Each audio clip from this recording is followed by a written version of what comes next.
भाभी पता है टाइम लग गया हो, लेकिन ना मैंने फाइनली फ्लैट ले ही लिया। बहुत। पर ये जगह तो अजीब सी लग रही है देवर जी। अरे जगह अजीब है, लेकिन आप ना घर देखना एक बार। और वो ये क्या, घर खुला भी पड़ा है पहले से। अरे मैंने खोला हुआ था ना, आपको नीचे ही तो लेने आना था मैंने। अच्छा। हाँ, तो मैंने सोचा खुला ही रखता हूँ ताकि हमारी भाभी देख ले।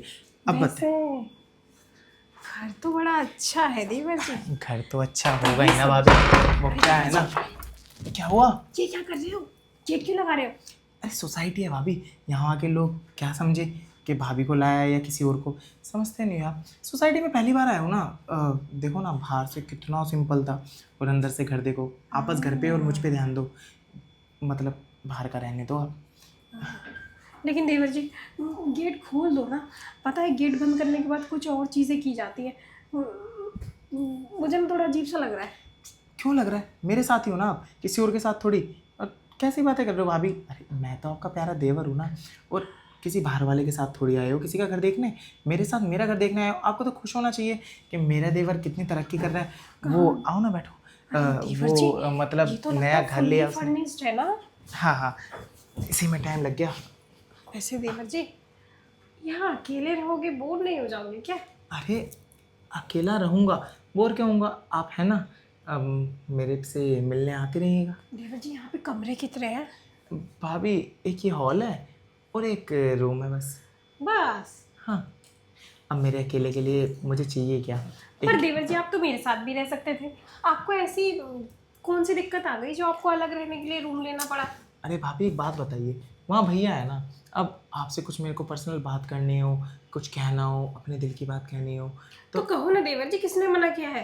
भैया के सामने ही कह दो, वो भी सुन लेंगे मैं भी सुन लूंगी। भैया की आदत पता है ना, वो थोड़ी सी सुन के भड़कने लग जाते हैं। आप खुद भैया से परेशान हो और आप मेरे को भैया का सजेशन दे रही हैं। अरे आपका मुझे पता है ना, आपको अगर मैं कुछ कहूँगा तो आप भैया तक पहुँचने नहीं देंगी वो बात। मुझे आप पे ट्रस्ट है भाभी, इसलिए आपको अकेले लाया है यहाँ। ओह चलो चलो देवर जी इतना ट्रस्ट तो कोई पहली बार ही कर रहा है मेरे ऊपर। और ना भैया को मत बताना कि आप ना मेरे साथ मेरे फ्लैट पे आई थी। उनको तो बस ये बोलना कि उनने ना रेंट पे रूम ले रखा है और वहीं रह रहा है 4-5 दोस्तों के साथ। पर अपने पति से झूठ क्यों बोलूं मैं? और आई हूँ तो क्या दिक्कत है? अरे भाभी समझ रही नहीं ना। अब आपको ना मैं एक अंदर की बात बताता हूँ, भैया तक पहुँचने मत देना। वो क्या है ना, भैया ना मेरी शादी में ना बड़ा टाइम लगा रहे हैं, और शादी के बाद पहली रात में जो चीज़ इस्तेमाल करने वाली होती है ना, उसमें ना मेरे बहुत ज़्यादा खुजली हो रही है। वो ना बार बार एंटीना खड़ा हो जाता है, बैठने का नाम नहीं लेता। तो और देवर जी ये बहुत गंभीर बीमारी है। हाँ। इसका सॉल्यूशन तो ऐसे नहीं होगा जब तक आप उसे इस्तेमाल नहीं करोगे। अरे भाभी सुनो ना, मैं आपका देवर हूँ। मैंने आपकी इतनी हेल्प की, इतनी मदद की। आप एक बात बताओ, आप मेरी हेल्प करोगे ना? अरे देवर जी यहाँ गर्मी लग रही है। रुको मैं आपके लिए पानी लाया। अरे मैं भी आती हूँ ना, अकेले क्यों जा रहे हो? मुझे भी तो दिखाओ किचन कहाँ है। अरे यहाँ है, ये। निकाल लिए बोतल। हाँ। अरे हटो ना। अरे भाभी आपकी साड़ी बहुत अच्छी है। नहीं नहीं ये तो आप ही ने पसंद की थी, याद है दिवाली पे। अच्छा अच्छा, वो वाली है क्या? हाँ। तभी कहूँ आप इस साड़ी में इतनी ज़्यादा सुंदर लग रही हैं। अच्छा मेरी बात सुनिए, तो मैं क्या कह रहा था कि वो ना एंटीना खड़ा हो जाता है ना तो बैठने का नाम नहीं लेता। देवर जी जब इधर उधर निगाहें डालोगे तो फिर वो सामान तो खड़ा होगा ही ना आपका। भाभी वही तो आप समझ नहीं रही। अभी मेरी सिचुएशन ये है ना कि मेरी यहाँ वहाँ कहीं भी नज़र जाती है ना तो एंटीना ऑटोमेटिकली ना पावर में आ जाता है। और भैया आपके शादी करवा नहीं रहे, और वो ना। मेरी तो शादी हो रखी है। अरे आप मेरी मदद नहीं करेंगी क्या? अब एक बात बताइए, इस एंटीने की पावर सप्लाई को मतलब कट टू कट करने के लिए और ना वो जो खुजली है वो ख़त्म करने के लिए ना, या तो शादी होना ज़रूरी है या किसी का ज़िंदगी में होना ज़रूरी है। अरे तो देवर जी आप इतने चालाक हो, इतने हैंडसम, इतने स्मार्ट हो, आपको टाइम लगता है क्या इन सब चीज़ों में? पटाओ लड़की, उसके मशीन में अपना एंटीना घुमाओ। लड़की पटाने में फिर टाइम, एफर्ट, फिर उसको इस चीज़ को लेके एग्री करने में टाइम, वो चीज़ समझो ना।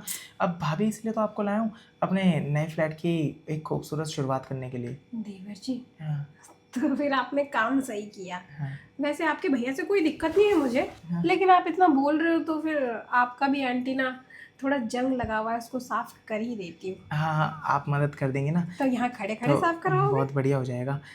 खड़े खड़े नहीं ना, पहले मैं क्लियर तो कर लूँ कि हम मजाक तो नहीं कर रही। अरे मैं क्यों मजाक करूँगी देवर जी, मैं आपके भैया की तरह थोड़ी हूँ झूठ बोलने वाली। तो आप मेरे उस एंटीना की खुजली ख़त्म कर देंगी ना? अरे बराबर ख़त्म कर दूँगी। आज आज तो नहीं देवर जी, पर आज करूँगी बस, और फिर बाकी दिन खुजली हुई तो। बाकी दिन आप एक बात बताइए, आप खुजली मिटाएंगी और हो सकता है उस खुजली मिटाने के चक्कर में आपको भी मज़ा आने लगा, तो वो मैं दिला दूंगा। बस यही है कि अगर गर्लफ्रेंड जब तक नहीं बनेगी ना, जब तक आप भी आ जाइए करना। वैसे देवर जी एक बात बताऊँ, मेरे अंदर ना वो बहुत ज़्यादा भरा हुआ है, क्या बोलते हैं उसे?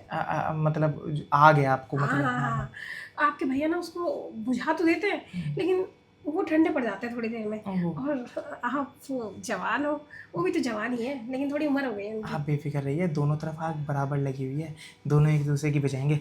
आइए कमरे में चलते हैं। बजाएंगे? मतलब बुझाएंगे। अच्छा।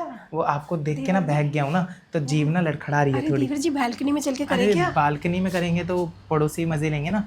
आप बैठिए, आइए। देखिए आपके आने की खुशी में ना मैंने एसी ऑन कर रखा था अरे बहुत देर देवर जी बेड वेड कब लिया आपने? से। बेड बस ले लिया, और गद्दा भी देखो ना। हाँ गद्दा तो बेकार है देवर जी। अरे करते टाइम बहुत मजे देता है ये गद्दा। अच्छा, हाँ बस थोड़ा फिसलता है। बीच में ये गैप है, इसमें घुस नहीं जाओगे? नहीं नहीं, बीच के गैप मैंने जानबूझ के बना रखा मैं है, समझ एक टांग इधर एक टांग उधर, और फिर सेंटर में तो एंटीना जाना ही है, आपको पता ही है। अरे मुझे लगा कि आप जिसके साथ सोओगे उसको चिपक के लेके सोओगे, ना इधर ना उधर, कभी उधर कभी इधर। हाँ वो तो बात की बात है ना, पहले एंटीना का करंट तो बैलेंस में है। लाओ ना, अभी बराबर कर देती हूँ।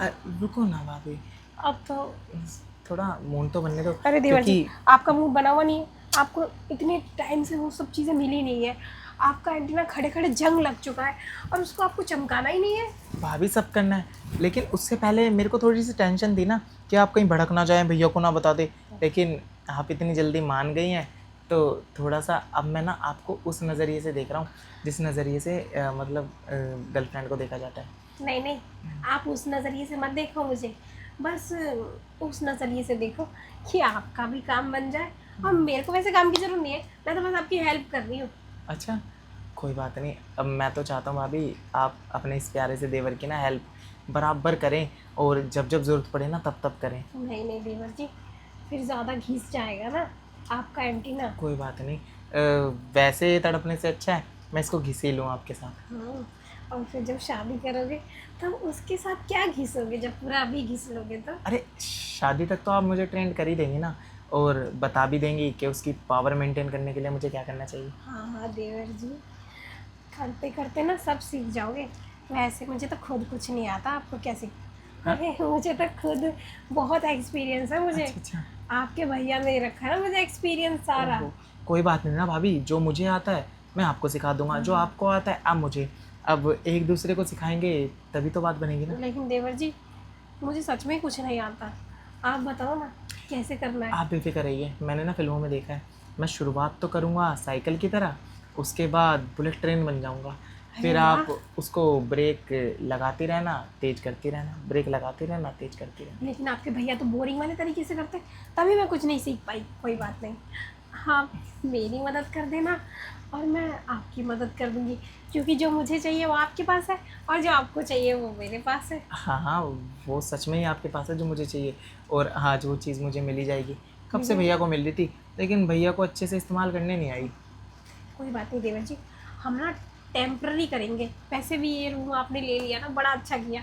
अब ना मैं आपके भैया जैसे ऑफिस जाएंगे ना, काम करके यहाँ जाया करूँगी, लेकिन बहाना क्या मारूंगी? बहाना तो तब मारना पड़ेगा ना जब भैया घर पे होंगे, जब भैया घर पे ही नहीं होंगे तो बहाना क्या मारना। ऐसे देवर जी चलो आओ ना, घिसम घिसाई करते हैं। वो तो तब करूँगा ना जब आपका ये पल्लू हटेगा। इतनी छोटी सी बात, ये लो ना तो पल्लू हट गया, घिस देते हैं। लेकिन ऊपर से थोड़ी घिसोगे, कोई नीचे बात से नहीं, घिसोगे। शुरुआत ऊपर से कर देता हूँ ना।